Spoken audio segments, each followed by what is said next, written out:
కర్నూలు జిల్లా కోసిగి మండలం తహసీల్దార్ కార్యాలయంలో ఇన్ఛార్జ్ తహసీల్దార్ రుద్రగౌడ్ రాజ్ న్యూస్ 2025 నూతన సంవత్సర క్యాలెండర్ను ఆవిష్కరించారు. ఈ సందర్భంగా ప్రజా సమస్యలు ఎప్పటికప్పుడు ప్రభుత్వానికి చేరవేస్తున్న రాజ్ న్యూస్ ఛానల్ యాజమాన్యానికి, సిబ్బందికి శుభాకాంక్షలు తెలిపారు. రాజ్ న్యూస్ ఛానల్ అవినీతిపై అలుపెరగని పోరాటం చేస్తుందన్నారు. రాబోయే రోజుల్లో రాజ్ న్యూస్ మరింత అభివృద్ధి చెందాలని రుద్రగౌడ్ కోరారు.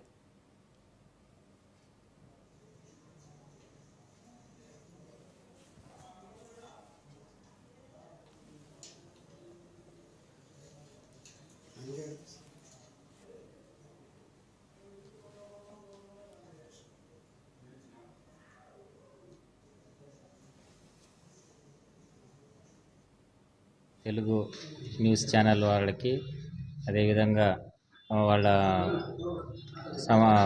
సిబ్బందికి ఈ రాజ్ న్యూస్ ఎప్పటికప్పుడు న్యూస్ ప్రజెంట్ న్యూస్ అన్నీ సక్రమంగా వాళ్ళు ఎక్కడున్న న్యూస్ అన్ని అతి తొందరలో వేసి ప్రజలకు అందరికీ దీని విషయాలు తెలియజేసేందుకు వారి సిబ్బందికి, కార్యాలయ సిబ్బందికి, వాళ్ళందరికీ విలేకరులకు అందరికీ నా నూతన సంవత్సర శుభాకాంక్షలు తెలియజేస్తున్నాను. Thank you.